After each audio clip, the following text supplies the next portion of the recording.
শবে বরাতের আমল কি? শবে বরাত অর্থাৎ যেটাকে হাদিসের ভাষায় বলা হয়েছে মধ্য শাবানের রাত, শাবানের মধ্য রজনী, 14ই শাবান দিবাগত রাত। এটাকে আমাদের সমাজে বা পাক ভারত মহাদেশে, এই অঞ্চলে, ইরানে, এই সাইডে শবে বরাত বলে। হাদিসে কোনো শবে বরাত টরাত নাই, হাদিসে আছে লাইলাতুন নিসফি মিন শাবান। তো যাই হোক, বরাত মানে যদি মুক্তি হয় তাহলে সে অর্থে ঠিক আছে।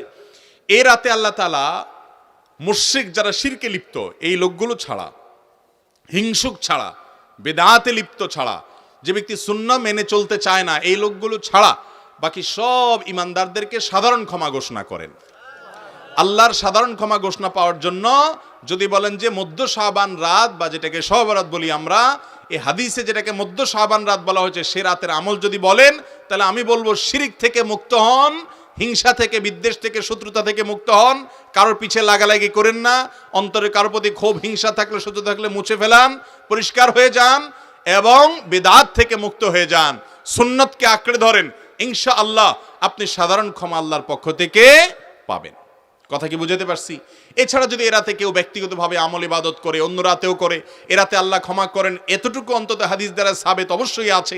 সেই বিষয়টা লক্ষ্য করে, এরাতের ফজিলত একেবারে উড়িয়ে দেওয়ার মতো নয়, সে বিষয়টিকে লক্ষ্য করে যদি কেউ ব্যক্তিগতভাবে আমল ইবাদত করে, বেদাতি কোনো রূপ পরিগ্রহ না করে, তাহলে সেটা তার জন্য জায়েজ আছে। কিন্তু আমাদের দেশে যেটা হয়, শবে বরাত মানে হলো মসজিদে দলবদ্ধভাবে জিকির করতে হবে, দোয়া করতে হবে, দলবদ্ধভাবে অনেক কিছু করতে হবে, নফল বিশেষ করে সুন্নত আমল এটা একা একা করার যেগুলো, সেগুলো একা একাই করতে হবে। যেগুলো দলবদ্ধভাবে করার কোনো নির্দেশ নাই, সেগুলোকে দলবদ্ধভাবে করলে সেটা ভুল হবে। মসজিদে ঢুকার সময় দোয়া পড়তে হয়, আল্লাহুম্মা ইফতাহ লি আবওয়াবা রাহমাতিক। এই দোয়াটা পড়ার জন্য যদি মসজিদের দুয়ারে ইমাম সাহেব, মুয়াজ্জিন সাহেব সহ সব মুসল্লি সাহেবরা দাঁড়িয়ে হাত তুলে আল্লাহর কাছে সবাই মিলে দোয়া করে, আল্লাহুম্মা ইফতাহ লি আবওয়াবা রাহমাতিক সমস্বরে, এরপরে মসজিদে ঢুকে, এটা কি সুন্নত হবে না সুন্নতের খেলাফ হবে? ঠিক একইভাবে এই রাতে নবী করিম সাল্লাল্লাহু আলাইহি সাল্লাম, সাহাবায়ে কেরাম, সালাফ থেকে মসজিদে এসে দলবদ্ধভাবে কোনো দোয়া, ইবাদত, বন্দেগী ভাবে আমরা যেভাবে করি এরকম করার কোনো বর্ণনা পাওয়া। অতএব এটাকে আমরা যদি সিস্টেম বানিয়ে নেই, তাহলে সেটা কোনো শরিয়া স্বীকৃত কোনো পদ্ধতি হতে পারে না। বিধায় এই রাতকে কেন্দ্র করে অনেক কাজ, বেশিরভাগ কাজগুলো আমাদের সমাজ যত কাজ প্রচলিত আছে শবে বরাতকে কেন্দ্র করে বেশিরভাগই কোনো এগুলার কোনো অস্তিত্ব হাদিসে খুঁজে পাওয়া যায় না। যেমন হালুয়া খান, শবে বরাত মানে হালুয়া, এটা তো একটা কমন আইটেম। ভাই হালুয়া কারোর খাইতে চাইলে খান, ভিন্ন কথা, কিন্তু এই রাতে খাইতে হবে, এই হাদিস বানায়া, জাল হাদিস বানায়া খাওয়া জায়েজ নাই। আপনি এমনি অন্য সময় খান, এ রাত্রেও খান, কিন্তু আপনি অন্য কোনো সময় খান না। এটা আমি এটার খাওয়ার ফজিলত বানাইছেন কি, যে নবীজির দাঁত ভাঙছে সেজন্য হালুয়া খাইছে, তাই আমরা ভালো দাঁত নিয়ে হালুয়া খাইতেছি। আপনার বাবার পাও ভাঙছে, ভদ্রলোক একটা লাঠি দিয়ে ভর করে খোড়ায় খোড়ায় হাঁটে, আপনার ভালো পাও নিয়ে আপনি যদি একটা লাঠি নিয়ে খোড়ায় খোড়ায় হাঁটেন, এটা কি তাকে ভেঙানো হবে না? এই ভেঙানোর কারণে এটা কি বাপের সম্মান দেয়া হবে নাকি তার সাথে তামাশা করা হবে? আর দ্বিতীয় কথা হলো, নবী করিম সাল্লাল্লাহু আলাইহি সাল্লামের উহুদের যুদ্ধ এই শাবান মাসে বা তার আগের মাসে হয়ই নাই যে তিনি হালুয়া খাইছেন। বিধায় এই সমস্ত জাল হাদিস আমরা আমল করব না। এই উপলক্ষে আপনার আতশবাজি করা সহ অনেক ভুলভাল কাজ আছে, সেগুলো আমরা করব না। বাকি রাতে আল্লাহ তাআলা মানুষকে ক্ষমা করেন, আপনি আল্লাহর কাছে ক্ষমার আশা করেন, শিরক থেকে এবং হিংসা থেকে, বিদআত থেকে নিজেকে পরিচ্ছন্ন করেন, আল্লাহর কাছে দোয়া করেন, সেটা ভিন্ন বিষয়। আল্লাহ তাআলা আমাদেরকে বুঝার তৌফিক দান করুন। শবে বরাতের রাতে একত্রিত হয়ে রাতভর ইবাদত করা ও পরদিন রোজা রাখা কতটুকু শরীয়ত সম্মত? ভাইরা আমার, শবে বরাত উপলক্ষে রাতভর একত্রিত হয়ে মসজিদে ইবাদত বন্দেগী করা কোনো হাদিস দ্বারা প্রমাণিত নয়। এবং দিনের বেলা যে রোজা, এই রোজা শবে বরাত উপলক্ষে না, এটা হলো শাবান উপলক্ষে রোজা। এই রোজা হলো আইয়াম বীজ উপলক্ষে রোজা। নবী করিম সাল্লাল্লাহু আলাইহি সাল্লাম শাবান মাসে এমনি বেশি বেশি নফল রোজা রাখতেন, সেই হিসাবে আপনিও রাখবেন। আবার আইয়াম বীজ 13, 14, 15 রোজা রাখতেন, সেই হিসাবে রাখবেন। আপনি আল্লাহর ক্ষমা, এই রাতে আল্লাহ তাআলা বান্দাকে সাধারণ ক্ষমা ঘোষণা করেন, হিংসুক ছাড়া, মুশরিক ছাড়া। এই রাতের এই ফজিলত পাওয়ার জন্য আপনি চেষ্টা করলে সেটা ভালো, আল্লাহর কাছে ক্ষমা লাভের চেষ্টা করবেন, কিন্তু বেদাতি কোনো পন্থায় না। অনেকে বলে যে এত রাকাত নামাজ, অমুকটা এত সূরা এত রাকাতে পড়তে হবে, এগুলা মন গড়া কথাবার্তা, এগুলার কোনো ভিত্তি কোরআন হাদিসে নাই। আবার অনেকে মনে করে হালুয়া রুটি খাইতে হবে, আতশবাজি করতে হবে, আলোকসজ্জা করতে হবে। শবে বরাতকে কেন্দ্র করে যা হয় তার বেশিরভাগই বেদাত এবং ভুয়া, মন গড়া ভিত্তিহীন, এগুলার কোনো অস্তিত্ব কোরআন হাদিসে পাওয়া যায়। আল্লাহ আমাদের সবাইকে সুন্নাহ মেনে চলার তৌফিক দান করুন। আমরা সুন্নাহ মেনে চলবো, শাবান মাসের সবচেয়ে বড় আমল হলো নফল রোজা রাখা। বেশি বেশি রাখবো তো ইনশাআল্লাহ। এরপরে প্রশ্ন হলো রোজা রেখে টিভি দেখা যাবে কিনা, রোজা রেখে টেলিভিশন দেখা যাবে কিনা ভাই? এর উত্তর হলো টেলিভিশনে যদি খারাপ কিছু দেখেন, হারাম কিছু দেখেন, নাটক সিনেমা দেখেন যেখানে নারী পুরুষের অবাধ মিশ্রণ আছে, মিউজিক আছে, হারাম জিনিস আছে, উপাদান আছে, তাহলে সেই টেলিভিশনের সেই অনুষ্ঠান, সেই দৃশ্য এটা রমজান মাসেও দেখা জায়েজ নাই, রোজা রেখেও দেখা জায়েজ নাই, রোজা ছাড়াও দেখা জায়েজ।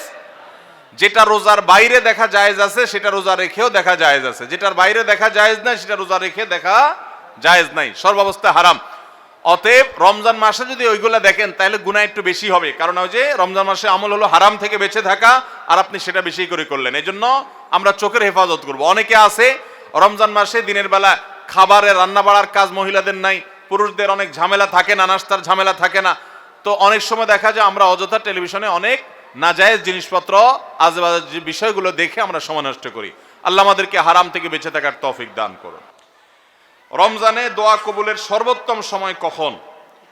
মায়েরা আমার, সারা বছর অন্য সময় যেরকম দোয়া কবুল হয়, রমাদানে দোয়া কবুল আরো বেশি হয়।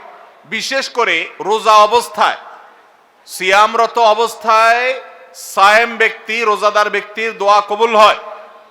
কারণ নবী করিম সাল্লাল্লাহু আলাইহি সাল্লাম বলেছেন যে কয়েক ব্যক্তির দোয়া ফেরত দেওয়া হয় না, এর ভিতরে একজন হল আস-সায়েম হাত্তা ইফতির, কোন বর্ণনা আছে হিনা ইফতির, রোজাদার ব্যক্তি দিনভর রোজা দোয়া করলে তার দোয়া কবুল হয়। হাঁটতে চলতে ফিরতে, কাজের ফাঁকে, মা বোনরা গৃহস্থলী কাজের ফাঁকে, এবং সবাই যার যার কাজের ফাঁকে ফাঁকেও দোয়া করতে পারেন। আর মনোযোগ নিয়ে নামাজের আগে পরে বিভিন্ন সময় দোয়া করতে পারলে সেটা আরো ভালো। সেই সাথে আমাদের ইফতারের আগ মুহূর্তে কোন বর্ণনা মতে দোয়া কবুল হয়। আমরা ভোর রাতে সারি খেতে উঠি, সারি খাওয়ার সময়টা, ভোর রাতের সময়টা দোয়া কবুলের সময়। রমজান মাসে এই সময়টাকে আমরা বিশেষভাবে আমরা দোয়ার জন্য নির্ধারণ করতে পারি। তাহলে দিনভর ইফতারের আগে ওই যে সারি খেতে উঠলে এই সময়গুলো বিশেষভাবে আমরা দোয়ার প্রতি যত্নবান হব। আল্লাহ আমাদের তৌফিক দান করুন। রমজানে মা বোনদের জন্য স্পেশাল কোনো আমল আছে কিনা জানালে উপকৃত হতাম। মা বোনরা রমজানে বিশেষ কোনো আমল যেটা পুরুষদের জন্য প্রযোজ্য না তারা করতে পারেন কিনা? এর উত্তর হলো মা বোনরা তারা ইফতার তৈরি করেন, সাহারি তৈরি করেন, বেশিরভাগ ফ্যামিলিতে তারাই করেন। অতএব তারা এই কাজগুলোর ফাঁকে ফাঁকে ইবাদত বন্দেগী করবেন, এবং সেই সাথে রোজাদারের খেদমতের নিয়তে তারা যদি করেন যে রোজাদারকে ইফতার করালে ইফতার করানোর সওয়াব পাওয়া যায়, আমি তাদের ইফতারের ব্যবস্থা করছি, আয়োজন করছি, অতএব আল্লাহ আমাকে যেন আজর দান করেন, সওয়াব দান করেন। রোজাদারের খেদমতের নিয়ত যখন করবেন তারা আল্লাহর কাছে এটার জন্য এক্সট্রা বেনিফিট এবং সওয়াব লাভ করবেন। সেই সাথে তাদের বাসার পুরুষদেরকে মসজিদে পাঠিয়ে দিবেন জামাতের সাথে নামাজ পড়ার জন্য, উদ্বুদ্ধ করবেন, বাচ্চাদেরকে নিজেদেরকে কোরআন তেলাওয়াতের মধ্যে রাখবেন। এই কাজগুলো ঘরোয়াভাবে তারা করবেন, এগুলো তাদের রিলেটেড বিশেষ কাজ। এর বাইরে মহিলা হওয়ার কারণে আলাদা কোনো আমল নাই। তবে আমাদের যে সমস্ত বোনরা রমজানে মাসিক অবস্থায় থাকেন, ওই অবস্থায় তারা কি আমল করবেন? সেই অবস্থায় তারা জিকির আজকার করতে পারেন, দোয়া দুরূদ পড়তে পারেন, ইস্তেগফার করতে পারেন, ইসলামিক বই পুস্তক পড়তে পারেন, তারপর রোজাদারের খেদমত সহ অন্যান্য কাজ তো করবেনই। আর যেগুলো তিনি করতে পারতেছেন না, নামাজ পড়তে পারতেছেন না, রোজা রাখতে পারতেছেন না, এগুলোর জন্য আল্লাহ তাআলার কাছে তিনি সুস্থ থাকলে যেহেতু করতেন, অতএব অটোমেটিক সওয়াব পেয়ে যাবেন।